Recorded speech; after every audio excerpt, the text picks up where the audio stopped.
बिना रसोई वाली बहू को मिला 50 एकड़ की रसोई वाला ससुराल। मिट्टी के घर के बाहर गरीब माया अपनी माँ के साथ मिट्टी का चूल्हा बना रही है। माँ, मैं थक गई हूँ रोज रोज रसोई तैयार कर करके। क्या करे बेटी, हम गरीबों की रसोई नहीं, हम बिना रसोई के रहते हैं, तो हमें तो हर दिन अपनी रसोई बनानी ही पड़ेगी।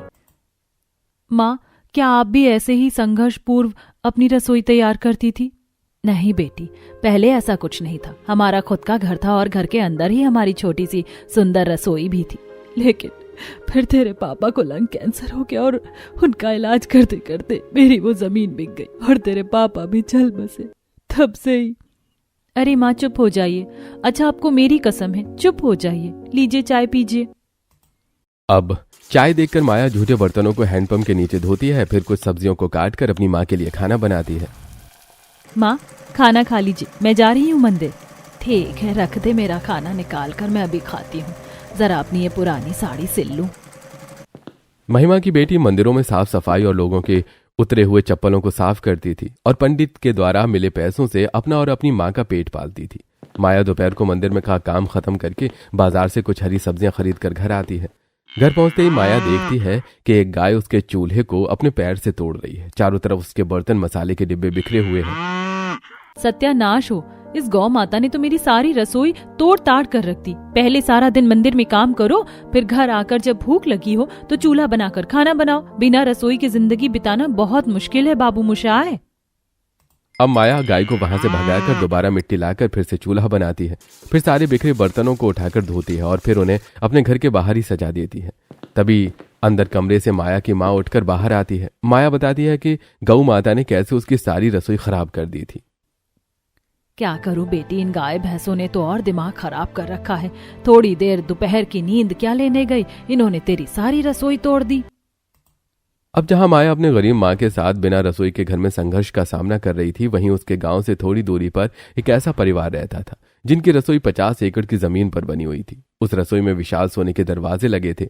सभी दीवारें संगमरमर की थीं। रसोई की छत पर विशाल झूमर लगे थे।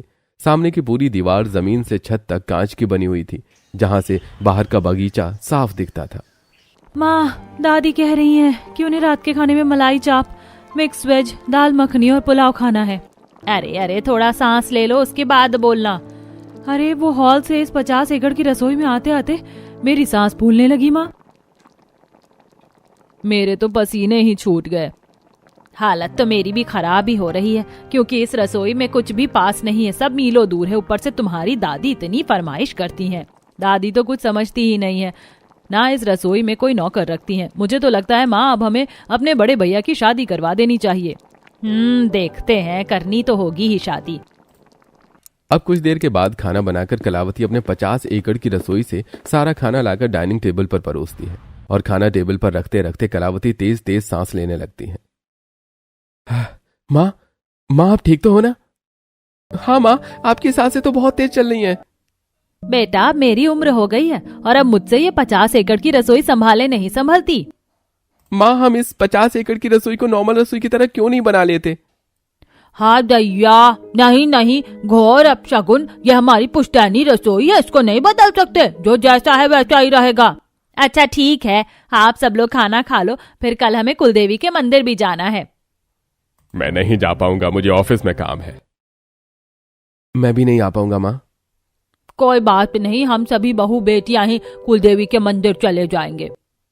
अब अगले दिन कलावती अपनी सास और दोनों बेटियों के साथ कुलदेवी के मंदिर जाकर दर्शन करती है और दर्शन करके कार से वापस घर आ रही होती है कि तभी अचानक रास्ते में कलावती की कार खराब हो जाती है।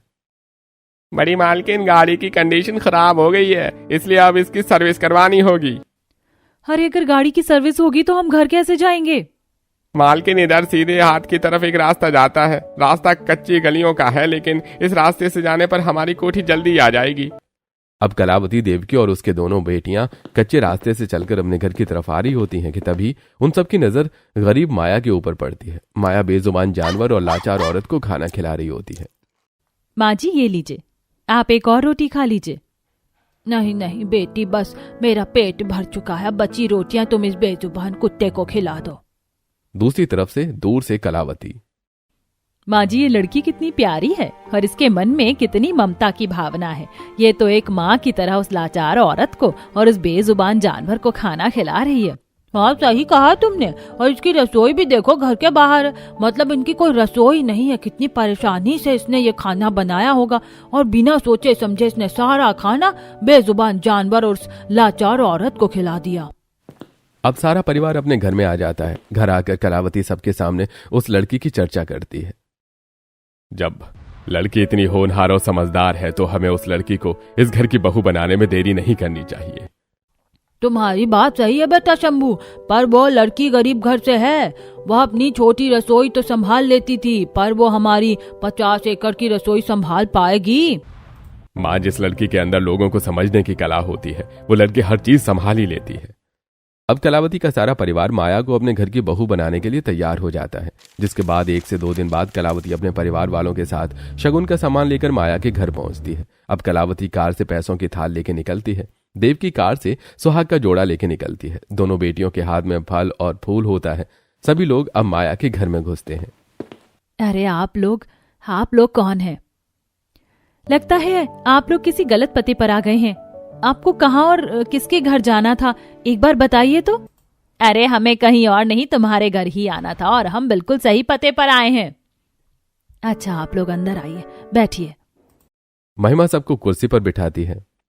अच्छा, तो आप हमारे घर में ये शगुन का सामान लेकर अचानक कैसे और क्यों आई हैं? जी, हम आपकी बेटी को अपने घर की बहू बनाना चाहते हैं। जी, सही कहा मेरी बहू ने। मेरी बहू को आपकी लड़की उस दिन से ही पसंद आ गई थी जिस दिन उसने आपकी मासूम बेटी को एक लाचार औरत और बेजुबान जानवर को खाना खिलाते देखा था। जी, अगर आपको एतराज ना हो तो क्या ये रिश्ता हो सकता है? जी, मेरे लिए रिश्ता नहीं, सौभाग्य है, क्योंकि मुझ जैसी गरीब माँ अपनी बेटी की शादी कभी इतने बड़े घर में नहीं करा सकती। भाभी, आप इस रिश्ते से खुश तो है ना? जी, मैं खुश हूँ इस रिश्ते से। अब लड़के वाले रिश्ता पक्का करके वहां से चले जाते हैं। तभी पड़ोस की औरतें अमीर कलावती को महिमा के घर से जाता देखकर हैरान होते हुए महिमा के घर में घुसती हैं। अरे महिमा, तुम्हारे घर में इतने बड़े बड़े लोग आए थे, तुमने हमें बताया भी नहीं। हाँ, महिमा ने तो कुछ नहीं बताया, पर पलंग पर शगुन का सामान देखकर लगता है कि वो लोग महिमा की बेटी को अपने घर की बहू बनाने आए थे। आप लोग ठीक कह रहे हैं, यही बात है। अरे वाह, ये तो बहुत अच्छी बात है। तुम्हारी गरीब माया की तो किस्मत खुल गई। मैंने सुना है वो लोग बहुत अमीर हैं और उनके घर की रसोई 50 एकड़ में बनी है। हाँ, अब जब तुम्हारी बेटी अपने 50 एकड़ की रसोई में महारानी की तरह खाना बनाएगी महिमा। अब इसी तरह 3 से 4 हफ्ते गुजरते हैं और माया की शादी पूरी विधि विधान के साथ हिमांशु से हो जाती है। शादी करके माया अपने ससुराल आती है। माया जैसे ही गाड़ी से उतरती है उसके सामने एक लंबा फूलों का रास्ता बना हुआ होता है। आसपास के लोग माया के ऊपर फूल बरसा रहे होते हैं। फूलों के रास्ते से चलते हुए माया अपने ससुराल की चौखट पर आकर खड़ी होती है, जहां दोनों नंद पैसों की न्यौछावर कर रही होती हैं, कलावती आरती उतारते हुए। आओ बहू रानी, इस कलश को गिराकर घर के अंदर प्रवेश करो। अब माया कलश गिराकर घर के अंदर प्रवेश करती है। माया अपने आलीशान ससुराल को देखकर हैरान रह जाती है। चलिए भाभी, हम आपको आपके कमरे में छोड़ देते हैं। हाँ भाभी, चलो, आप बहुत थक गई होंगी। अब दोनों ही नंद अपनी भाभी को उनके कमरे में छोड़ती हैं। अगले दिन सुबह माया तैयार होकर अपने ससुराल वालों के सामने आती है। अरे बहू, उठ गई तुम? वैसे बहुत सुंदर लग रही हो तुम। अच्छा बहू, आज तुम्हारी पहली रसोई भी है। जाओ अपनी सासू माँ के साथ अपनी रसोई देख लो, फिर वो रसोई तुम्हें ही संभालनी है आज से। हाँ बहू, चलो मैं तुम्हें तुम्हारी रसोई दिखाती हूँ। अब कलावती अपनी बहू को अपने 50 एकड़ की जमीन पर बनी रसोई की तरफ ला रही होती है। माँ जी, ये अब तक रसोई क्यों नहीं आई है और कितनी दूर है रसोई? बहू, तुम्हारी रसोई 50 एकड़ की जमीन पर बनी हुई है तो सोचो कितनी दूर होगी। वैसे घबराओ मत, थोड़ा सा और चलना है, आओ मेरे साथ। अब चलते चलते माया के पसीने छूट जाते हैं। तब जाकर 50 एकड़ में बनी रसोई माया के सामने आती है। अब जैसे माया रसोई के विशाल सोने के दरवाजों को खोलती है, उसकी आंखें फटी की फटी रह गईं। रसोई की कुछ दीवारें संगमरमर से बनी होती हैं। वहीं रसोई की छत पर लगे विशाल झूमर आसमान के सितारों की तरह टिमटिमा रहे थे। सामने की पूरी दीवार जमीन से छत तक कांच की बनी थी, जहां से बाहर का बागीचा साफ दिखता था। दाहिनी तरफ मील दूर तक फैली हुई महोगनी की अलमारियां थीं, जिनमें चांदी के बर्तन चमक रहे थे। बाईं तरफ की दीवार पर मसालों का एक पूरा साम्राज्य था, जहां हजारों कांच के जार हीरों से चमक रहे थे। बीचों बीच एक विशाल कुकिंग आइलैंड था, जिस पर दर्जनों चूल्हे लगे थे। फ्रिज इतना बड़ा था कि उसके अंदर एक पूरा कमरा समा जाए। सिंक के नल से गिरता पानी भी किसी झरने की तरह लग रहा था। फर्श इतना चमकदार था कि माया को उसमें अपना चेहरा साफ दिख रहा था। माँ जी, ये है हमारी 50 एकड़ की रसोई। ये तो जन्नत है माँ जी। ऐसी रसोई मैंने आज से पहले कभी नहीं देखी। हाँ बहू, यही है तुम्हारी रसोई और आज से तुम्हें इस रसोई को संभालना है। इस रसोई की चमक कभी कम नहीं होनी चाहिए क्योंकि ये हमारी पुश्तैनी रसोई है। ठीक है माँ जी, मैं इसको ऐसे ही चमका कर रखूंगी। चलो बहू, अब तुम अपनी पहली रसोई का खाना बना लो। माँ जी सुनिए, वो शादी से पहले मैं ऐसे घर में रहती थी जहाँ मेरी रसोई नहीं थी और मैं मिट्टी का चूल्हा बनाकर ही खाना बनाती थी। तो ये चूल्हा कैसे जलता है बता दीजिए। हाँ हाँ, क्यों नहीं। देखो, ये तुम्हारा ऑटोमेटिक चूल्हा है। यहाँ इन बटनों से ये चूल्हा जलता है। ठीक है माँ जी। अब माया 20 से 25 कदम की दूरी पर रखे विशाल फ्रिज से कई तरह की सब्जियां बाहर निकालती है। फिर दोबारा 10 कदम की दूरी पर बने बड़ी अलमारी से कुछ मसाले के जार बाहर निकालती है और फिर थोड़ी दूर और चलकर एक विशाल अलमारी से माया चांदी के बर्तन निकालती है। हे भगवान, इस 50 एकड़ की रसोई में सारी चीजें कितनी दूरी पर रखी हुई हैं। अब सब्जी काटकर आटा गूंथकर माया खाना बनाती है। कुछ देर बाद खाना बनाकर माया सभी खाने को डाइनिंग टेबल पर लाकर रखती है। इतने में माया के पसीने छूट जाते हैं। माँ जी खाना बन गया, आप सभी लोग खाना खा लीजिए। अब सभी लोग डाइनिंग टेबल पर बैठकर खाना खाते हैं। बहू, खाना तो बहुत अच्छा बनाया है तुमने। हाँ बहू रानी, खाना काफी स्वादिष्ट है। हाँ, खाना तो बहुत अच्छा बना है भाभी। अच्छा, एक बात और बताइए, आपको हमारी रसोई कैसी लगी? जी बहुत अच्छी है, पर मुझे एक बात पूछनी थी। ये रसोई इतनी विशाल क्यों बनी है और सारी चीजें इतनी दूरी पर क्यों बनी है? बहू, ये रसोई हमने नहीं, हमारे पतियों के पिता ने बनाई है। ये हमारी पुश्तैनी रसोई है, इसीलिए इसकी बनावट इस तरह से है और ये ऐसे ही रहेगी। ठीक है दादी जी, कोई बात नहीं, जो जैसा है सब ठीक है। अच्छा बहू, देखो सबकी थालियों की रोटियां और सब्जी खत्म हो गई, जाओ जरा ले आओ। जी माँ जी। अब जल्दी जल्दी माया अपनी 50 एकड़ की रसोई में आने की कोशिश करती है। माया की सांसें तेज हो जाती हैं और रसोई अब भी काफी दूर होती है। वो चलते चलते थक कर टूट जाती है, तब जाकर अपनी रसोई में पहुंचती है। उफ, हे भगवान, ये रसोई संभालना तो एक लंबी दौड़ के बराबर है। अब फटाफट से माया रोटियां और सब्जियां लेकर भागी भागी डाइनिंग टेबल पर पहुंचती है। उफ, ये लीजिए मम्मी जी, रोटियां और ये रही सब्जियां।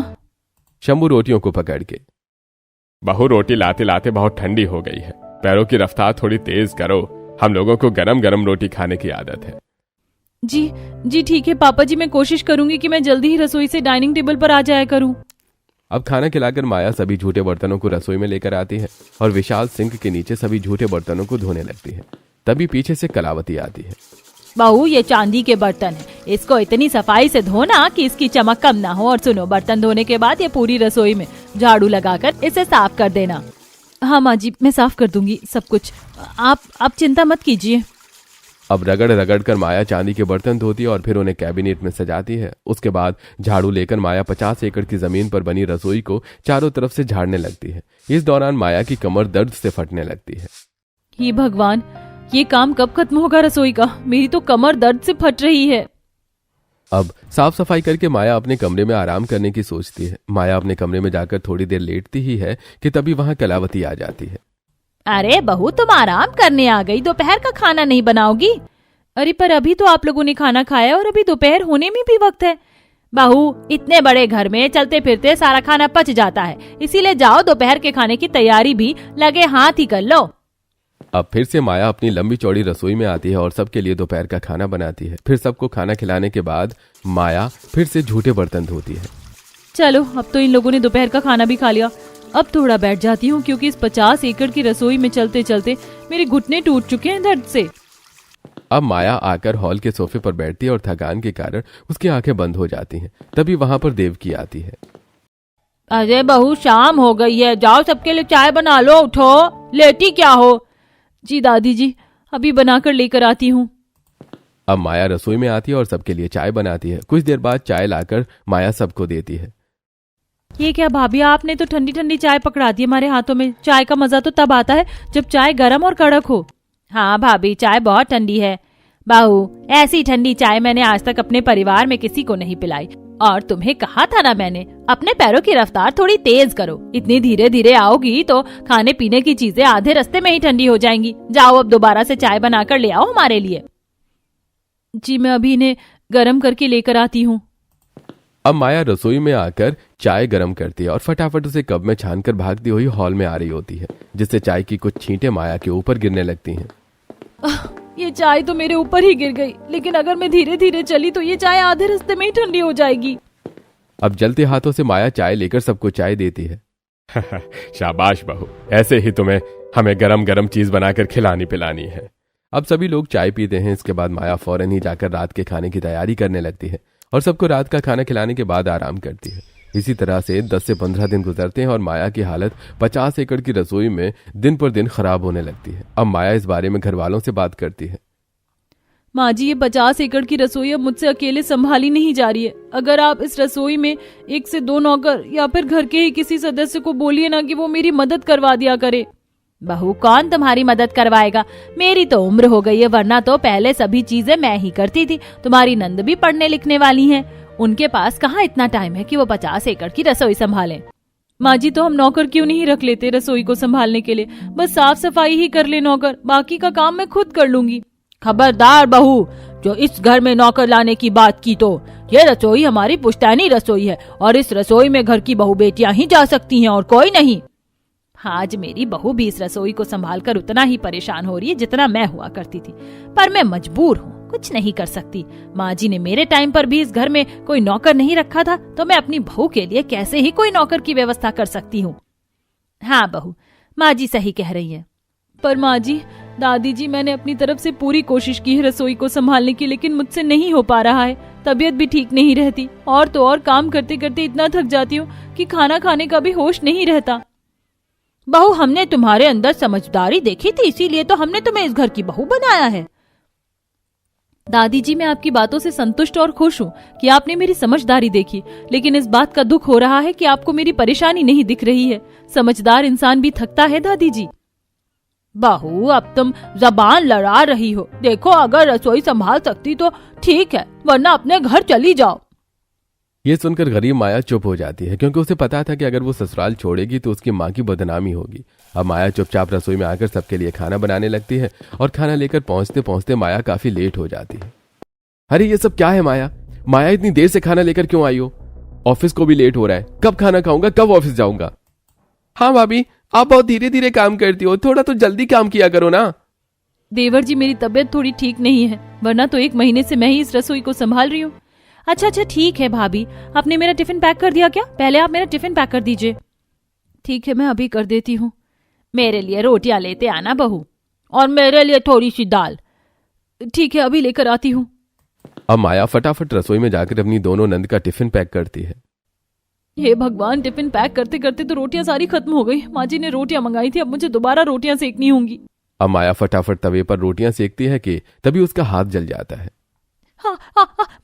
मेरा हाथ! माँ, हे भगवान, क्या आफत है! ये रसोई नहीं, जेल खाना है, जहाँ आकर मैं कैद हो गई हूँ। इससे अच्छी तो मैं बिना रसोई की थी, जहाँ खुले आसमान में अपनी मर्जी से चूल्हा जलाकर खाना बनाती थी। उस रसोई में मेरी खुशियाँ थी और इस रसोई में सिर्फ मेरी परेशानियाँ। अब टिफिन और रोटियां लेकर भागी भागी माया डाइनिंग टेबल के पास आने की कोशिश करती है कि तभी रास्ते आधे में माया का पैर मुड़ता है और वो घुटनों के बल गिर जाती है। माँ जी, दादी जी, माशू जी, कोई मुझे उठाओ, मैं घुटनों के बल गिर चुकी हूँ। माया यूं ही काफी देर तक घर वालों को आवाज देती है, लेकिन रसोई की दूरी ज्यादा होने के कारण घर वाले माया की आवाज नहीं सुन पाते। अब लड़खड़ाते कदमों से ही माया सारा खाना डाइनिंग टेबल के पास लेकर आती है। कितना टाइम लगा दिया तुमने? सो गई थी क्या रसोई में? सच में भाभी, आपने तो हद मचा रखी है। अरे यार, अब खड़ी क्या हो भाभी, मेरा लंच बॉक्स दो।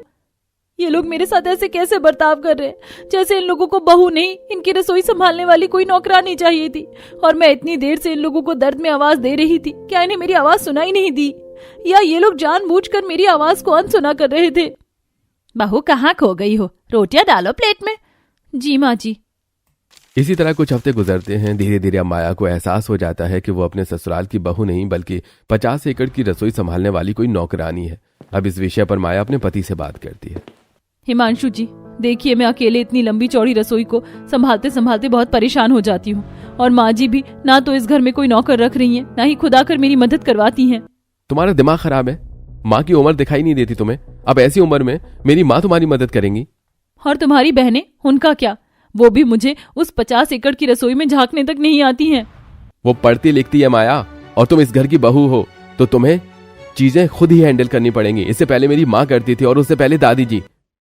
अब माया समझ जाती है कि हिमांशु भी अपने खानदान की बोली ही बोल रहा है। इसी तरह 2 से 3 महीने गुजरते हैं और एक दिन माया रसोई में खड़ी होकर पड़ोस की औरतों को वीडियो कॉल करती है। अरे माया बिटिया, तू कैसी है? ठीक हूँ ताई जी, जरा मम्मी से बात करवा दीजिए ना, बहुत दिन हो गए बात नहीं की। अच्छा रुक। अब सुमित्रा फोन लाकर महिमा को देती है। और मेरी बच्ची कैसी है? अरे वाह, तू तो अपने 50 एकड़ की रसोई में खड़ी है, मजा आ रहा होगा ना बेटी?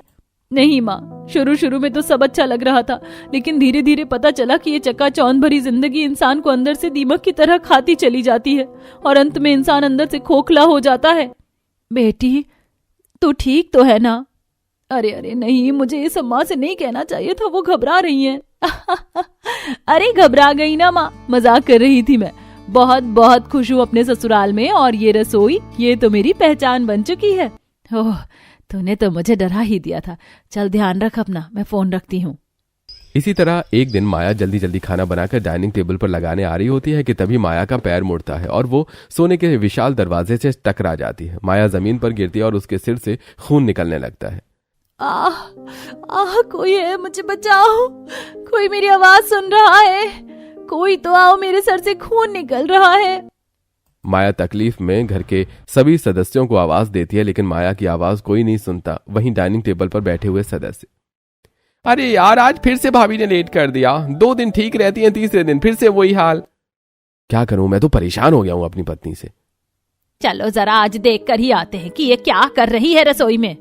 अब सभी लोग रसोई की तरफ आ रहे होते हैं। आधे रास्ते में हिमांशु, हे भगवान, ये रसोई और कितनी दूर है? मेरे तो पैरों में दर्द होने लग गया है। बस बेटा, आ गई रसोई।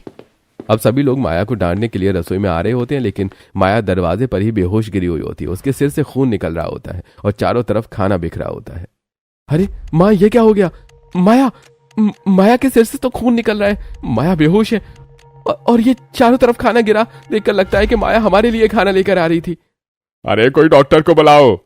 अब सभी लोग माया को उठाकर बाहर लेकर आते हैं। फिर घर में डॉक्टर आते हैं। देखिए, सर पर लगे जख्म को देखकर तो लगता है कि ये जख्म करीबन 1 से आधे घंटे पहले का है। इतनी देर से आप लोग क्या कर रहे थे? कहीं ये सब आपने तो नहीं किया?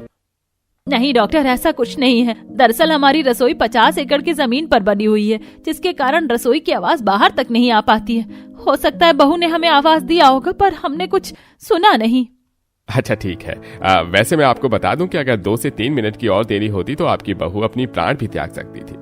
खैर, मैंने जो दवाई दी है उसमें उन्हें होश आ जाएगा। डॉक्टर के जाने के बाद कुछ समय में माया को होश आता है। घर के सभी सदस्य माया के आसपास खड़े होते हैं। माया लड़खड़ाती हुई बेड से उठती है और अपने हाथ जोड़कर कहती है, माँ जी मुझे माफ कर दीजिए, लेकिन मैं अब और आपकी 50 एकड़ की रसोई नहीं संभाल सकती। मेरे लिए मेरे बिना रसोई वाला घर ही ठीक था, जहाँ मैं खुले आसमान के नीचे बैठकर आजाद पंछी की तरह खाना बनाती थी। और अगर मुझे वहाँ छोटी खरोच भी लगती थी तो मेरी माँ मेरे जख्म पर फौरन मरहम लगाती थी। पर इस 50 एकड़ की रसोई में तो मैं तड़प तड़प कर मर जाती हूँ, लेकिन मेरी चीख आप लोगों को सुनाई नहीं देती। ये 50 एकड़ की रसोई रसोई नहीं, कब्रिस्तान है, जहाँ मैं पल पल घुट कर मरती जा रही थी। पर अब और नहीं, अब मैं यहाँ से हमेशा हमेशा के लिए जा रही हूँ। ये सब सुनकर घर के सभी सदस्य को शर्मिंदगी महसूस होती है। बहू मुझे माफ कर दो, ये सब मेरी गलती है। अगर मैं चाहती तो तुम्हारे लिए उसी दिन नौकर रखवा सकती थी जिस दिन तुमने मुझे पहली बार अपनी तकलीफ जाहिर की थी, लेकिन मैं ही पुराने ख्यालातों में दबी रही और जैसे मैंने कलावती को दबाया वैसे ही तुम्हें भी दबाती रही। हाँ बहू, मुझे भी माफ कर दो। मैंने भी तुम्हें जिस दिन रसोई में घुसाया उसके बाद मैंने तुम्हें पलट के कभी नहीं देखा कि तुम ठीक भी हो कि नहीं, तुमसे चीजें हो भी पा रही हैं कि नहीं। मुझे भी माफ कर दो माया, मैं तुम्हारी तकलीफ नहीं समझ पाया, लेकिन अब ऐसा नहीं होगा। हम सबको माफ कर दो। हाँ भाभी, आज से कभी ऐसा नहीं होगा। आज से हम लोग भी आपकी रसोई में मदद करवाएंगे, पर आप हमें छोड़ के मत जाइए। अब माया सबको माफ कर देती है। इसके बाद घर वाले अपनी 50 एकड़ की रसोई में 5-6 नौकर लगवाते हैं। पिंकी कोमल भी छोटे छोटे काम घर के संभालने लगती हैं, जिससे माया अपने ससुराल में सुकून की जिंदगी गुजारने लगती है।